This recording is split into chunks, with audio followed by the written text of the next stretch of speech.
Capítulo 4. ¿Para qué estoy aquí? Propósito. La necesidad de un propósito. Cada persona tiene un propósito por el cual está viviendo, aunque no la haya articulado en palabras. El gran problema es que la mayoría posee una idea equivocada de lo que significa tener una vida de propósito.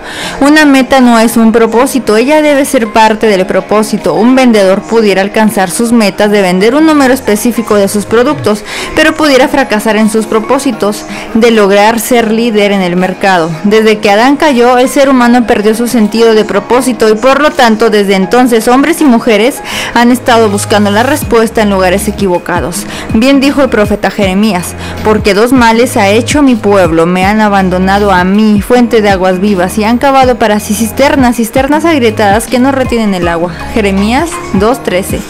Para muchos hombres y más recientemente para muchas mujeres, el trabajo es el propósito para el cual viven. Desafortunadamente, esa nunca fue la idea de Dios. La Biblia es muy clara con respecto a nuestro propósito, porque somos hechura suya, creados en Cristo Jesús para hacer buenas obras, las cuales Dios preparó de antemano para que anduviéramos en ellas.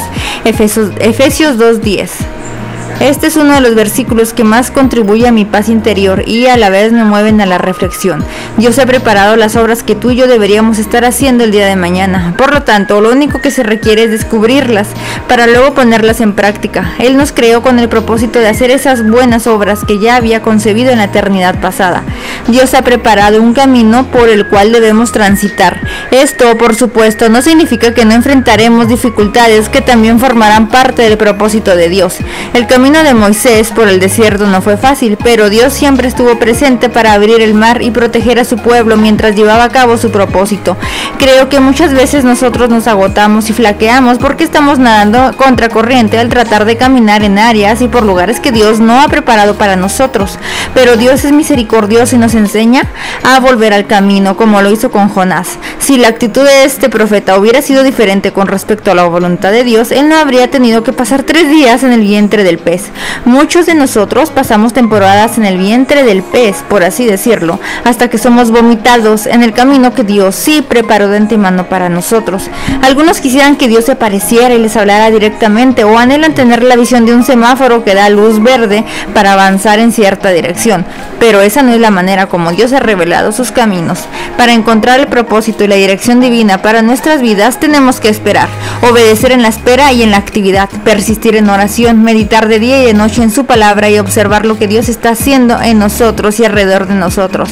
Finalmente, al ser sensibles a la dirección del Espíritu Santo, entonces nos percataremos si es que estamos dentro o fuera de su propósito.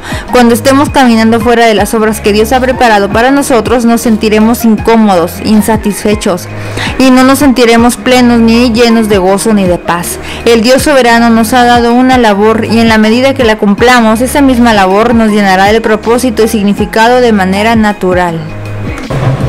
El trabajo, parte del propósito de Dios. Como hemos visto, el propósito de Dios para nuestras vidas está muy vinculado a nuestro trabajo diario. Algunos cometen el error de pensar que el trabajo es una consecuencia de la caída de nuestros primeros padres. Sin embargo, si leemos los 2 primeros capítulos de Génesis, veremos que el trabajo es una tarea que Dios creó y encomendó a Adán y Eva aún antes de la caída. Por lo tanto, al igual que el resto de la creación, el trabajo encomendado por Dios es algo bueno y satisfactorio. Ese concepto erróneo del trabajo como maldición también hace que algunos piensen que en la gloria solo estaremos cantando alabanzas y levantando las manos. Eso es un error. Cristo dijo: hasta ahora mi Padre trabaja y yo también trabajo. Juan 5:17. Por supuesto, en la eternidad nuestro trabajo ya no estará bajo la maldición de la caída, porque en la gloria no nos fatigaremos ni tendremos cardos y espinas, sino que estaremos completamente llenos de la satisfacción y la plenitud que Dios nos dará a través de nuestras tareas hechas conforme a su voluntad para su gloria. Es necesario cambiar la forma en que hemos conceptualizado nuestras labores sin distinción. Recordemos el mandato de Dios a Adán y a Eva: y sean fructíferos, multiplíquense, llenen la tierra y sométanla. Génesis 1:28. De una forma u otra, todos los seres humanos estamos llamados a cumplir con ese llamado. Somos mayordomos de Dios, 1 Corintios 4:1. puestos al cuidado de su creación. Es cierto que el trabajo se ha convertido en algo duro y difícil, producto de la caída y la entrada del pecado en el mundo, pero debemos aceptar que el problema no es el trabajo, sino el pecado de nuestros corazones que nos hace tener una actitud displicente para con la voluntad de Dios. El problema radica en que el Señor nos encarga una tarea y la empezamos con gusto y hasta con energía, pero al poco tiempo nos aburrimos y deseamos otra cosa. En lugar de estar agradecidos de poder servir a nuestro prójimo, nos quejamos, ya sea por el ingreso que percibimos, por las condiciones del trabajo, la forma como nuestro jefe nos trata o la manera en que otros trabajan. Pareciera que nunca estamos satisfechos. Nuestras insatisfacciones existenciales, como fruto de no estar satisfechos en Cristo, nos hacen creer que el problema radica fuera de nosotros. Vivimos con los ojos puestos en nosotros mismos y solo buscamos nuestro beneficio. Las cosas deben ser a nuestra manera o no deben ser. No queremos trabajar para cumplir los propósitos del Señor porque tenemos corazones rebeldes. Queremos que la obra de nuestras manos sea solo para nuestro provecho y para nuestra propia gloria. La rebeldía de la raza humana y el querer ser independiente del Creador ha formado parte de nuestra historia humana desde los inicios de la humanidad. Según iban hacia el oriente, hallaron una llanura en la tierra de Sinar y se establecieron allí, y se dijeron unos a otros: vamos, fabriquemos ladrillo y cosámoslo bien. Y usaron ladrillo en lugar de piedra y asfalto en lugar de mezcla. Luego dijeron: vamos, edifiquémonos una ciudad y una torre cuya cúspide llegue hasta los cielos, y hagámonos un nombre famoso para que no seamos dispersados sobre la superficie de toda la tierra. Génesis 11 del 2 al 4. ¿Qué es lo que estas personas estaban queriendo encontrar al construir una ciudad con una gran torre? Su propia fama. Este pasaje refleja el vacío que la caída produjo en el ser humano, que lo lleva a buscar siempre un propósito egoísta y para su propia gloria sin considerar la voluntad de Dios. Es increíble pensar que aún después de nacer de nuevo, muchas veces el cristiano sigue luchando con estas tendencias, a menos que logre mantenerse enfocado en los propósitos de Dios. El ejemplo de Juan y Jacobo es esclarecedor y nos muestra que sin buscar el propósito de Dios para nuestras vidas podemos estar muy equivocados en nuestros propósitos. Jacobo y Juan, los dos hijos de Zebedeo, se acercaron a Jesús diciendo: Maestro, queremos que hagas por nosotros lo que te pidamos. ¿Qué quieren que haga por ustedes?, les preguntó. Ellos le dijeron: concédenos que en tu gloria nos sentemos uno a tu derecha y el otro a tu izquierda. Marcos 10, versículo 35 a 37. El ser humano quiere encontrar su significado en sí mismo y en sus propios logros. Quiere encontrar su significado en sus propios caminos, no en los del Señor. En las manos del alfarero.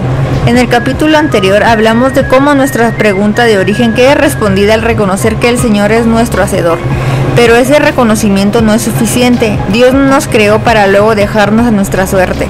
Dios no nos entregó a una misión y luego nos mira desde lejos mientras intentamos entender cómo cumplirla. No. Él nos ha creado con todo lo que necesitamos para cumplir el propósito por el que nos ha puesto en la tierra. Y no solo eso, también nos sostiene y nos acompaña durante todo el proceso a lo largo de todas las circunstancias que Él mismo ha orquestado para lograr lo que ha soñado desde que nos concibió en su mente. Dios es como un alfarero que realiza cada una de sus obras de forma particular y ninguna de ellas es exactamente igual a otra. Él hace floreros y tazas que tienen diseños distintos, conforme a propósitos diferentes, y los hace con cuidados diferentes, con cualidades diferentes. El Señor ya tuvo nuestro propósito en mente desde el principio mismo de nuestra existencia. Él nos ha formado desde el vientre de nuestras madres, entretejiendo nuestros cuerpos y otorgándonos dones y talentos particulares para cumplir nuestro propósito. Salmo 139, 13 al 16. En mi caso, Él me hizo médico y pastor, no músico y empresario. Me ha dado cualidades que quizás tú no tienes, y es muy posible que te haya dado talentos que yo no he recibido. Cuando no meditamos en esta realidad espiritual basada en el diseño soberano de Dios sobre sus hijos, es muy posible que recurramos a la queja y nos sintamos frustrados e insatisfechos.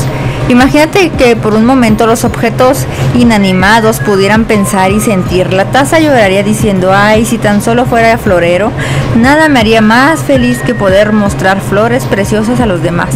El gran drama de la taza será que intentará sostener flores que se caerán una y otra vez porque no fue hecha para sostenerlas. Imagina también al florero queriendo ser taza porque sueña con la inmensa alegría que le proporcionará el ser llenado con café para luego sentir el calor de labios humanos. Sin embargo, terminaría avergonzado y creando todo un desastre porque su diseño y propósito no responde a la tarea que sueña cumplir. Quizá suene absurdo pensar en alguien bebiendo café de un florero, pero así somos los humanos cuando nos empecinamos en ser lo que en realidad no somos. Cada nuevo producto fabricado obedece a un propósito específico concebido en la mente del creador. De esa misma manera, el propósito de la vida del ser humano solo es conocido por su creador. Dios nos formó con un propósito específico, pero a veces vemos lo que el Señor está haciendo a través de otra persona y nos preguntamos, ¿por qué yo no puedo hacer lo mismo? Sin embargo, cuando comprendemos y aceptamos que Dios nos hizo para algo y vivimos conforme a ese propósito, todo empieza a encajar en su justa medida. Eso no significa que tendremos una vida de ensueño, porque no siempre será perfecto. Habrá partes de nuestro llamado que quizás no disfrutemos tanto, pero en el tiempo descubriremos su valor y encanto al obedecer al Señor. A veces pensamos en Dios como un policía cósmico, cascarrabias y aguafiestas que siempre está listo para castigarnos en cuanto sentimos un poco de deleite. No es así. Dios quiere que disfrutemos nuestras vidas en Él y nos llenará de gozo mientras trabajamos en las obras que ha preparado para nosotros. ¿Por qué estoy tan convencido de que esto es verdad? Porque Dios nos ha hecho a su imagen y Él vive lleno de gozo continuamente y sin interrupción. El Señor nos está transformando para ser cada vez más como Él, personas de propósito que trabajan y están llenas de regocijo. El trabajo pierde su sentido cuando es hecho separado de Dios. El libro de Eclesiastés nos permite tener un vistazo de lo que sucede cuando separamos nuestro trabajo del Señor y su voluntad soberana. He visto todas las obras que se han hecho bajo el sol, y he observado que todo es vanidad y correr tras el viento. Consideré luego todas las obras que mis manos habían hecho y el trabajo en que me había empeñado. Y resultó que todo era vanidad y correr tras el viento y sin provecho bajo el sol. Eclesiastés 1:14 y 2:11. ¿Cuántos no hemos tenido una actitud similar a la mencionada por Salomón? Solemos pensar, ¿para qué sirve esto que estoy haciendo? ¿Por qué razón me esfuerzo tanto? Pero esta no es la manera de pensar de una persona que vive de acuerdo con el propósito de Dios.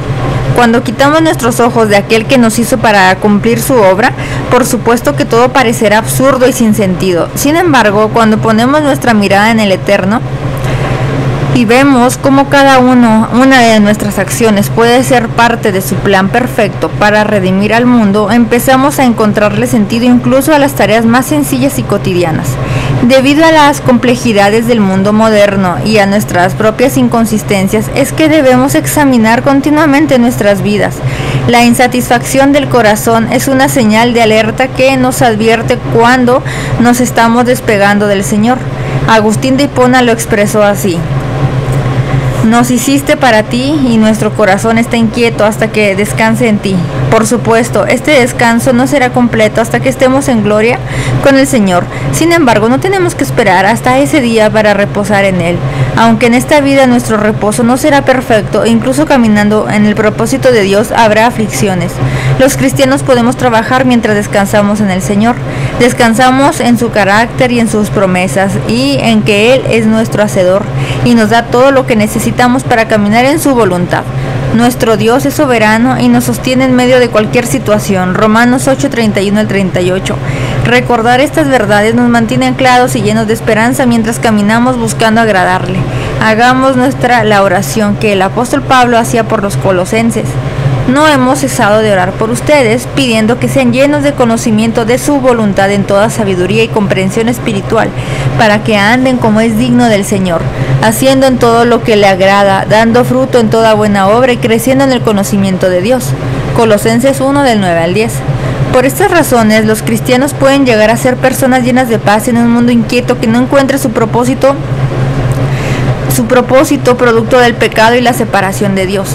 Esta búsqueda de paz y protección del Señor se manifiesta en momentos ordinarios, como cuando tenemos que terminar pronto un gran proyecto de trabajo. En cierta ocasión tenía que preparar una clase y también tenía otros 2 grandes proyectos para entregar ese mismo día. Yo podría haberme estresado y en la angustia terminar drenado sin haber cumplido con ninguna de mis obligaciones. Sin embargo, decidí orar y descansar en el Señor. Le dije al Señor: Dios, yo he orado por esto y estoy confiando en ti. Yo creo que de aquí a las 6 de la tarde tú me permitirás cumplir con estas obras que me has entregado. ¿Saben qué? Para las 6:01 de la tarde de ese mismo día ya había terminado todo lo que tenía que hacer. Si en su soberanía hubiese determinado que no entregara a tiempo, Dios mismo se hubiese encargado de darme gracia con las personas con quienes me había comprometido para entregar lo acordado, aunque con algo de retraso. Nuestro Dios siempre va adelante. Nunca olvidemos que nuestro descanso está en el Señor. Frente a las dificultades, nuestro primer instinto podría ser angustiarnos o tratar de hacer todo en nuestras fuerzas. Pero ese es el momento en el que no debemos colocar nuestra mirada en lo grande de la tarea o en lo incapaces que nos sentimos para cumplirla, sino en el poder, grandeza, sabiduría y misericordia de nuestro Dios. No quisiera que me malinterpreten. No estoy diciendo que seamos negligentes y que esperemos que Dios resuelva todos nuestros problemas. Lo que quiero decir es que se trata de ser diligentes y trabajar lo mejor que podamos mientras descansamos en que Dios utilizará esos esfuerzos para cumplir sus planes. Incluso cuando todo parece imposible, Dios nunca dejará de ser nuestro Dios y nos ayudará cuando lo necesitamos para cumplir con las tareas que Él mismo nos ha encomendado, para ser hechas en su tiempo y no en el nuestro. Recordemos la exhortación del apóstol Pablo: por lo demás, fortalezcanse en el Señor y en el poder de su fuerza. Efesios 6:10. Dios cumplirá su propósito en mí, porque David, después de haber servido al propósito de Dios en su propia generación, durmió y fue sepultado con sus padres. Hechos 13:36. Dios nos ha creado con un propósito y no moriremos hasta que ese propósito sea cumplido. Alguien me compartió en una ocasión que cuando uno de los nietos de Billy Graham falleció con solo 4 años, alguien le expresó así sus condolencias al famoso predicador: qué pena que murió tan a destiempo. Dicen que Graham respondió: no murió tan joven, mi nieto murió cuando cumplió el propósito de Dios en su vida. A veces nuestra idea de Dios es muy humana, como nosotros, y llegamos a pensar en el Señor como alguien que hace planes, pero que luego puede cambiar de opinión, o como alguien que no siempre puede lograr lo planificado, independientemente de las razones. Sin embargo, las Escrituras son claras. También la gloria de Israel no mentirá ni cambiará su propósito, porque Él no es hombre para que cambie de propósito. Primera de Samuel 15:29. El Señor cumple sus planes y nos invita a ser parte de estos. Cuando oramos, no buscamos cambiar su propósito, sino someternos a Él. ¿Cómo oró Jesús? Hágase tu voluntad. Mateo 6:10.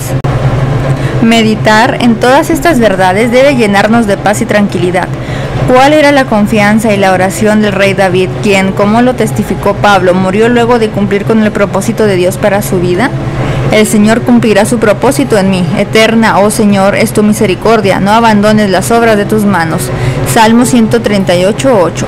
¿Lo crees? El Señor no abandona la obra de sus manos, sin importar quiénes somos humanamente, pobres o ricos, sanos o enfermos, fuertes o débiles. Dios cumplirá su propósito en nosotros. Él terminará la obra que comenzó en nosotros. Seamos diligentes con lo que nos toca y dejémosle el resto a Dios.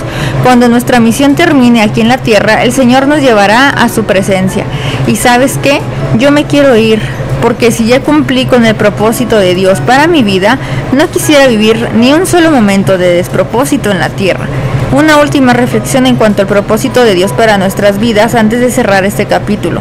Una vez redimidos, Dios nos ha dado propósitos que solo los hijos de Dios pueden llevar a cabo, pero que son de vital importancia y que contribuyen a que nosotros podamos vivir una vida de completa satisfacción en Él.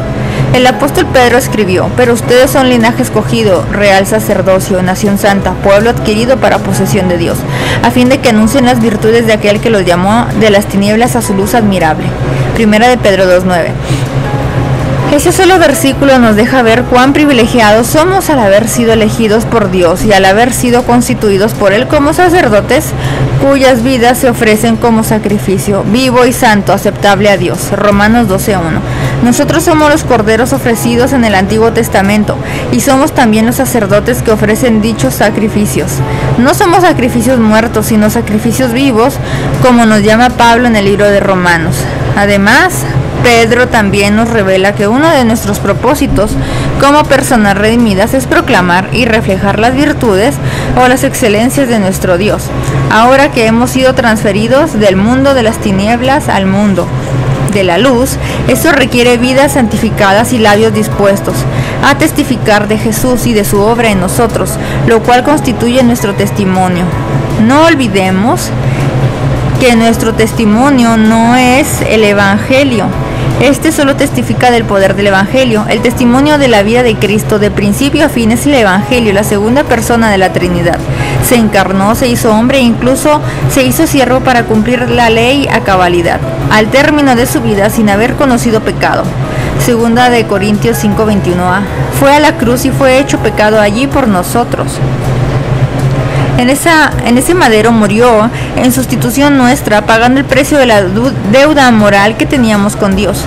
Al tercer día resucitó para que luego de haber completado su obra, nosotros pudiéramos llegar a ser justicia de Dios en él. La idea completa expresada en el párrafo anterior es congruente con las palabras de Pablo a los Corintios. Por tanto, somos embajadores de Cristo. Les rogamos, reconcíliense con Dios. Segunda de Corintios 5:20.